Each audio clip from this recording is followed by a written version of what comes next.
Olá, boa tarde, meus amores. Essa semana a professora vai continuar com as aulas gravadas, tudo bem? Então, hoje a professora vai explicar um pouquinho de cada dia da semana. Então, esse primeiro vídeo é de hoje. Aí, amanhã a professora vai fazer outro e assim sucessivamente. Então, cada dia a professora vai estar postando um vídeo com as explicações, tudo bem? Então, vamos lá. Essa semana, nós vamos começar a aprender sobre uma apostila. Essa apostila, ela veio junto com o kit, no dia que o pai ou a mãe ou o responsável foi lá na escola retirar. Lá tinha duas apostilas do Aprender Sempre, uma de língua portuguesa e uma de matemática, tudo bem? Então, toda semana a gente vai ter atividades do Aprender Sempre, do EMAI, do Ler e Escrever e as atividades em anexo, tá?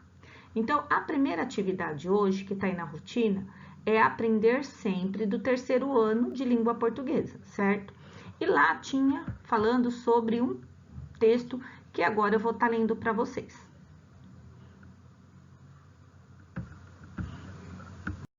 Então, vamos lá. Atividade 1, leitura da fábula. A cigarra e as formigas. Num belo dia de inverno, as formigas estavam tendo o maior trabalho para secar suas reservas de trigo. Depois de uma chuvarada, os grãos tinham ficado completamente molhados. De repente, aparece uma cigarra. Por favor, formiguinhas, me deem um pouco de trigo. Estou com uma fome danada. Acho que vou morrer. As formigas pararam de trabalhar, coisa que era contra os princípios delas, e perguntaram: Mas por quê? O que você fez durante o verão? Por acaso não se lembrou de guardar comida para o inverno? Para falar a verdade, não tive tempo, respondeu a cigarra. Passei o verão cantando. Bom, se você passou o verão cantando, que tal passar o inverno dançando? Disseram as formigas e voltaram para o trabalho dando risada. Moral: os preguiçosos colhem o que merecem. Depois que vocês já leram, ouviram umas 2 ou 3 vezes essa fábula, o que vocês vão fazer? Vocês vão estar respondendo, prestando bastante atenção na ortografia. Escreve, começa com letra maiúscula, tudo bem? Um parágrafo, no capricho, porque a professora depois vai querer ver, tudo bem? Então, eu vou ler a primeira. Quais são as personagens da história? Lá tinha 2 personagens, vai colocar o nome delas. Qual trabalho foi realizado pelas formigas? Também fala o que as formigas faziam. C. Quais estações do ano são mencionadas na fábula? Ela fala também das estações do ano. São 4. A professora vai dizer, ó, verão, outono, inverno e primavera. Presta atenção aí para responder essa. Escreva com suas palavras a moral da história. Então, a moral da história estava lá assim, ó. Os preguiçosos colhem o que merecem. O que significa isso para vocês? Então, vocês vão colocar com as palavrinhas de vocês. Não é para copiar de lá a moral. É para vocês colocarem com as palavras de vocês o que vocês entenderam. Tudo bem? Essa atividade é a atividade 2 do Ler e Escrever, leitura em voz alta do conto Chapeuzinho Branco, da página 125 a 129. Vocês vão falar, professora, mas a senhora já leu esse conto? Já li mesmo. Mandei que era para o dia 22 e falei que quem quisesse adiantar poderia ter feito esses dias que a gente não estava tendo aula. Só que tem alguém que pode ter esquecido. Então, a professora hoje colocou de novo na nossa rotina para a gente poder dar mais uma lida, porque durante a semana nós vamos falar bastante sobre esse conto que é da Chapeuzinho Branco, tudo bem? Então, eu vou ler novamente para vocês, vocês vão ouvindo, vão colocando o dedinho em cima das palavrinhas, porque quanto mais lerem, prestando atenção nas escritas, menos se erra na hora de escrever. Então, a atenção é o máximo. Nesse momento, tem que estar bastante silêncio, bastante concentração. Para quê? Para a gente aprender as palavrinhas, tudo bem? Então, vamos lá. Chapeuzinho Branco. Era uma vez, numa pequena vila, perto de uma triste floresta, uma menina de olhos e cabelos bem claros. Todos gostavam muito dela e sua avó mais ainda, de modo que decidiu lhe fazer uma capinha com capuz. A roupa era de veludo branco e a menina estava sempre com ela, fosse para brincar ou para limpar a lápide de seu pai, que havia morrido recentemente. Por causa de seu capuz, todos na vila começaram a chamá-la de Chapeuzinho Branco. Um dia, sua mãe lhe disse: Chapeuzinho, leve esses suspiros para sua avó, que vive lá na floresta. Ela está sempre sozinha. Nunca ninguém vai visitá-la, e isso vai fazer com que ela se sinta melhor. Pode deixar, mamãe. Vou levar essas coisas para minha solitária vovozinha. Então a menina colocou os suspiros numa cesta, deu um beijo na mãe e partiu. No caminho, ela cantava assim: Pela estrada fora eu vou tão tristinha, não tenho mais pai, sou uma orfanzinha. Chapeuzinho foi entrando pela floresta, até que, de repente, o lobo saiu de trás de uma moita. Bom dia, menina do Chapeuzinho Branco. Bom dia, senhor. O que você está trazendo nessa cesta? Uns suspiros. Para mim, não sinto muito. Estou levando essas coisas para minha avó, que vive lá no meio da floresta. Então o lobo pensou: como é dura a vida de um lobo solitário. Eu estou tão sozinho que só para passar o tempo sou capaz de comer todos os suspiros e sobremesas. Então o lobo teve uma ideia e disse: Está vendo aquela trilha? Também vai até a casa da sua avó. É um pouco mais comprida, mas tem um monte de crianças brincando por lá. Por que você não segue por ali? Que grande ideia, senhor. Vou fazer isso mesmo. Assim, Chapeuzinho pegou o outro caminho, só que de lá não havia meninas e nem meninos. Ela olhou atrás das moitas, em cima das árvores, mas não viu ninguém. Enquanto isso, o lobo foi pelo caminho mais curto até a casa da vovó. Quando chegou, bateu na porta. Pleque, pleque, pleque. Quem bate? Perguntou a velhinha lá dentro. Sou eu, sua netinha, falou o lobo disfarçando a voz. Vim trazer um suspiro para a senhora. A avó então levantou-se, calçou-se suas polainas e abriu a porta. Quando ela viu que era o lobo e não a Chapeuzinho, quem estava lá não se importou. Ela sabia que ia ser devorada, mas vivia tão só e esquecida que achou bom ter alguma companhia, ao menos por um breve instante. E de fato, foi apenas um breve instante, porque o faminto lobo saltou sobre ela e a devorou antes que ela pudesse dizer: seja bem-vindo. Depois de dar um pequeno soluço, o lobo disfarçou-se de vovó e deitou na cama para esperar Chapeuzinho. A menina vinha bem devagar pela mata, olhando pelas folhas, escutando os pássaros, brincando com esquilos, bebendo água da fonte e cantando sua música. Pela estrada fora eu vou tão tristinha, não tenho mais pai, sou uma orfanzinha. Finalmente, quando chegou à casa da avó, ela bateu na porta. Pleque, pleque, pleque. Quem bate? Perguntou o lobo, imitando a velhinha. Vovó, sou eu, sua netinha. Entre, minha querida. Eu não via a hora de você chegar. Chapeuzinho abriu a porta lentamente e foi até a cama da avó. O lobo estava embaixo das cobertas e usando a touca, de modo que só se podia ver um pouco de sua cara. A menina, percebendo que havia alguma coisa esquisita no ar, perguntou: Por que você tem orelhas tão grandes? São para escutar as vozes dos amigos. E esses olhos tão grandes são para ver as pessoas. E essas mãos tão grandes são para abraçar as visitas. E esse nariz tão grande é para sentir o cheiro dos outros. E essa boca tão grande podia ser para conversar, mas vai ser para te comer mesmo. E dizendo isso, o lobo ficou em pé sobre a cama e preparou para saltar sobre a menina.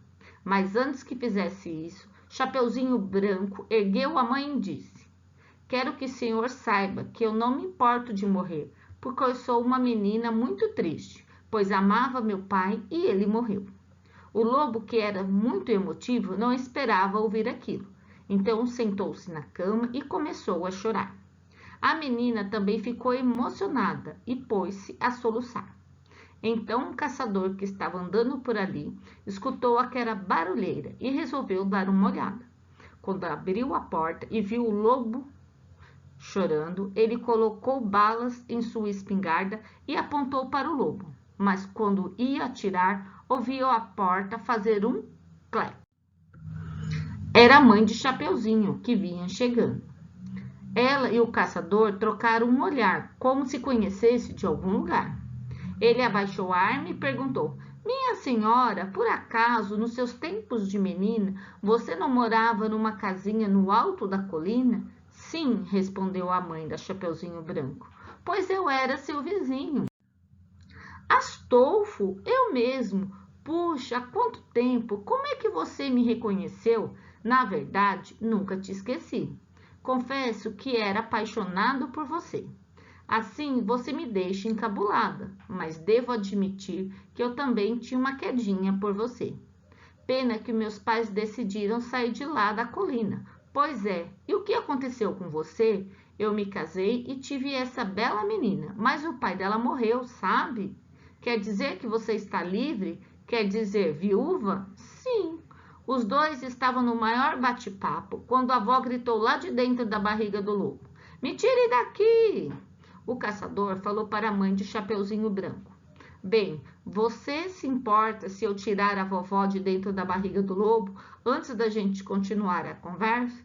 Não, não, vá em frente. Aí o caçador apertou a barriga do lobo com força e a vovó saiu de lá num pulo.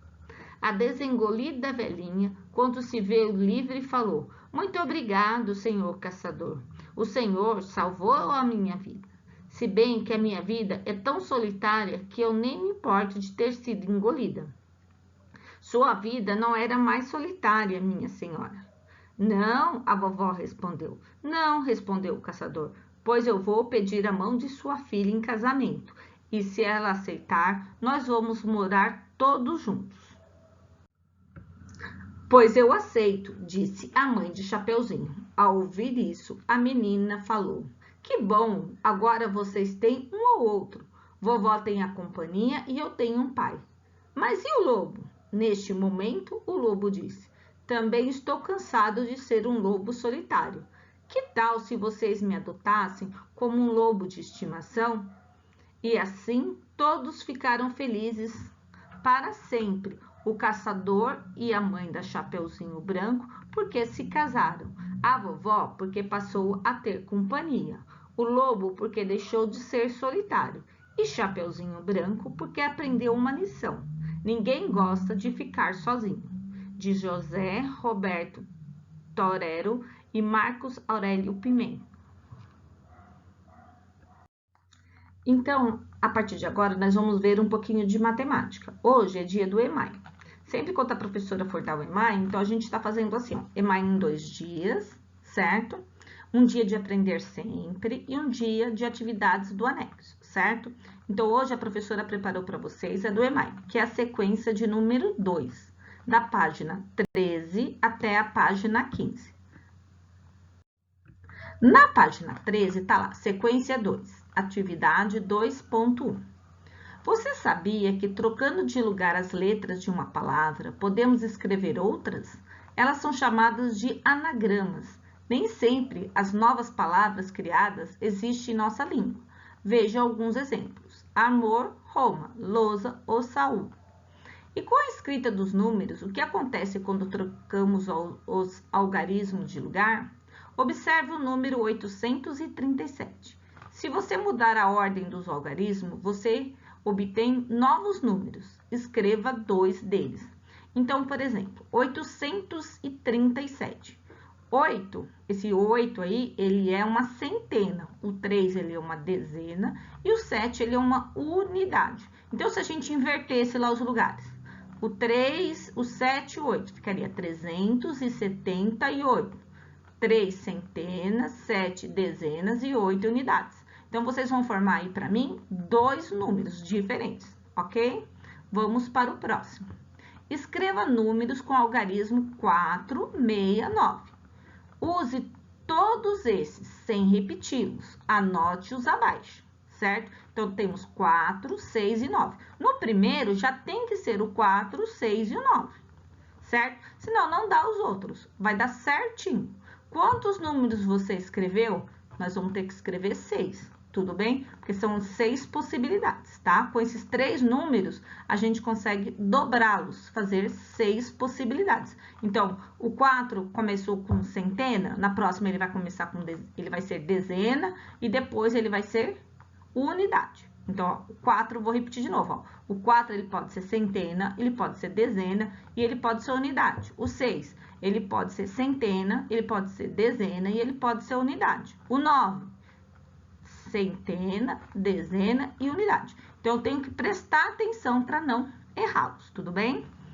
O próximo que eu mandei para vocês é a atividade 2.2. Então, tá escrito lá, nesse quadro numérico, há espaços que não foram preenchidos. Complete com os números que estão faltando. Então, tá faltando alguns números aí.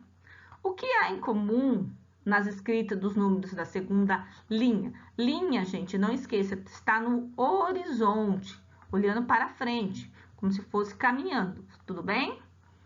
Aí, na letrinha B, o que há em comum nas escritas da terceira coluna? Coluna olhando para frente, ó. Ó. Certo? Vertical, como se a gente estivesse numa fila. Igual a fila lá da escola, era uma fila vertical. Que número deve ser escrito na quarta linha e na quinta coluna? Então, vocês vão ter que localizar. Como se fosse lá para localizar uma localização espacial, que a professora dá a letra e dá um número, como se fosse uma coordenada. Então, você tem que achar o número aí, tudo bem? Presta bem atenção. Professora, posso marcar com X para ficar mais fácil para mim copiar aqui embaixo? Tudo bem. Quanto mais recursos você usarem, menos vocês vão errar, tá? Próximo. Aí, no 2.3. Por meio de cartelas que você encontra lá no anexo 2, compõe os números. Então, lá eu tenho 123, 257, 319, 650, 802, 444, 708, 911, certo? Então, eu vou lá pegar essas cartelas sobrepostas e vou estar fazendo. Na próximo slide, a professora vai mostrar como que se pode ser feito, tudo bem? Usando cartelas de 3 cores e sobrepondo-as, um aluno compôs diferentes escritas numéricas. Leia cada um dos números. Então, ele escreveu lá 132, 444, 675, 325, 867, 999, 718, 556, 281. Então, todos esses números, eles são das classes simples. Então, aí não tem unidade de milhar ainda. Só tem até a centena. Então, o maior número aí, se vocês olharem direitinho, é o 999, porque não tem um número maior. Senão, ele viraria tinha que ter uma unidade de milhar. Então, vocês vão olhar aí desses números aí. Não é um número sozinho, professora, é o conjunto deles. Lá, o 449, certo? Então, tem que olhar o conjunto, não é para colocar 1, 2, não é. Então, tem que ter pelo menos 3 dígitos, certo? Ou 3 algarismos. Indique qual é o maior deles, indique qual é o menor deles. Escreva esses números em ordem decrescente. Não esqueçam, gente, quando a gente está decrescendo, a gente está indo do maior para o menor. Então, a gente começa lá, 999, vai começar por ele, até que chegar no menor, certo? Então, decrescer é começar lá grande e terminar pequeno, tudo bem? O próximo slide é o que a professora disse, do anexo 2. Então, vocês estão vendo esse anexo?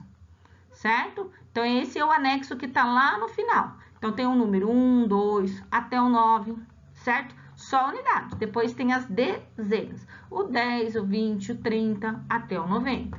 Depois, aí também tem as centenas, o 100, o 200, o 300. E também temos aí o 1000, que é uma unidade de milhar. Tudo bem? São os 4 dígitos, certo? Aí, a professora deu um exemplo para vocês entenderem. Os alunos deverão fazer a atividade 2.3 e colar no caderno a composição dos números com as fichas sobrepostas. Então, lá, vocês vão recortar o 100, o 20 e o 3, certo? Eu recortei, professor. 123. Como que eu vou colar? Eu vou colar o 100, o 20 por cima e o 3. Então, quando eu for olhar lá no meu caderno, que a professora, quando for corrigir, ela vai ver só 3 números. Eu não vou ver o 100, o 20 e o 3. Aí, tá decompondo. E não é decompor, certo? É compor, é juntar. Então, 123 é o 100 mais o 20 mais o 3. Eu sei, eu tenho que saber que é 123, mas eu não posso colocar tudo separado, ok? Então, presta bastante atenção nessa atividade, porque senão vai ficar colado errado no caderno. Aí depois não tem como arrumar. Então, vou falar de novo. O 100, o 20 e o 3. 100, centena. 20, dezena. 3, unidades. Então, quando eu for colocar o 123?